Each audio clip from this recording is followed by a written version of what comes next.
thanks for tuning back into ENC at 3. With me is Kean Dao, the co-founder of Environmental Social Justice Droners. It's an initiative that uses drones to film polluted areas. This tech-based organization hopes to ignite passion in kids and teens about our natural world. So welcome back to ENC at 3, Kean.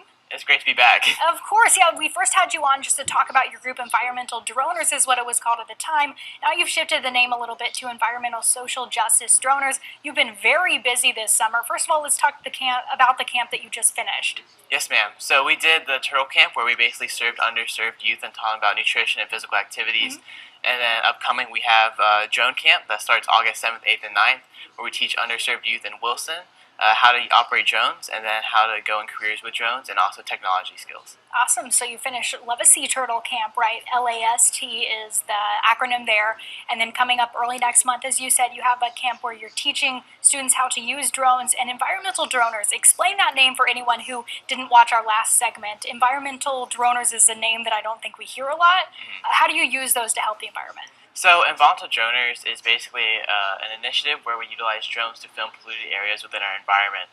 And then we take that footage to spread awareness about pollution and how we can solve the pollution crisis. And you said looking at the areas that maybe are more impacted than others, and that's where that social justice term came into the name? Absolutely. So predominantly we realized that a lot of this pollution was in unrepresented areas and neglected areas, and so we remodeled the name to Environmental Social Justice Droners so that we can emphasize the fact that it is predominantly in areas that are neglected. Yeah, of course. So a good element to add to the name there. And you were doing big things with your group, Environmental Social Justice Droners. You just, I believe, obtained these extra drones that you've sent to other countries. Tell me where those are going. Absolutely. So we sent drones to South Korea and Spain. And currently our co-founder, Yoon, went to South Korea to personally hand him our international leader in South Korea the drone. And so he'll soon be leading that up, and we'll be having 2 international chapters of Environmental Social Justice Droners, and then we have another drone club in Alexandria, Virginia, led by my co-founder. Awesome. So you're spreading internationally. Yes, ma'am. That's huge. What does it feel like to accomplish that? It feels amazing to be able to have an impact not just in my local community, but also globally. That I started something or co-founded something that will eventually let other people join the impact, not only in my community, but globally, and I'm affecting other people's lives. Yeah, and teaching kids how to use these drones too, they're able to carry on the skills that you know, that you've learned. And then you talked about the camp where you're teaching them. What all will you be showing them? What kind of skills?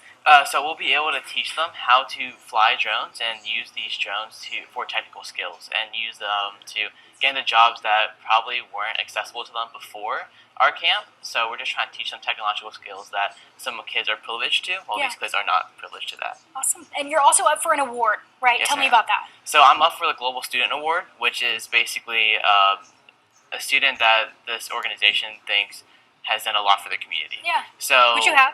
Yeah. I think we covered that. So you're up for that. They'll announce the winner when? At the end of July. And so I was one of the top 150 finalists out of several thousand applicants. And I had an interview with them, and then they'll let us know the top 50 at the end of the month, and then they'll give the top winner $100,000 to pursue their initiative or anything that needs those funds. Awesome. And last time we had you on, we talked about a grant that you received $10,000 to put toward your group. So just a lot of efforts that you've been a part of, and you're continuing to invest what you win in those. How can people follow everything that you do and maybe get involved? Just follow us on Instagram or social media. We post a lot of our findings up there and a lot of our upcoming service events. Awesome. So that's our biggest way. And also I want to give a shout out to Prudential Emerging Visionaries for giving us this chance to go international. Yeah, you've been using the $10,000 right from that award to do really big things. So thank you for always being willing to come on and tell us about what you're doing, and also for doing things that have an impact on the environment we're all in. Absolutely. Yeah, it was awesome to have you on, Kean. We have more good stuff coming up on ENC at 3, but after the break, we'll see you then. It was good to have you. Thank you so much for having me. You're welcome. Appreciate it.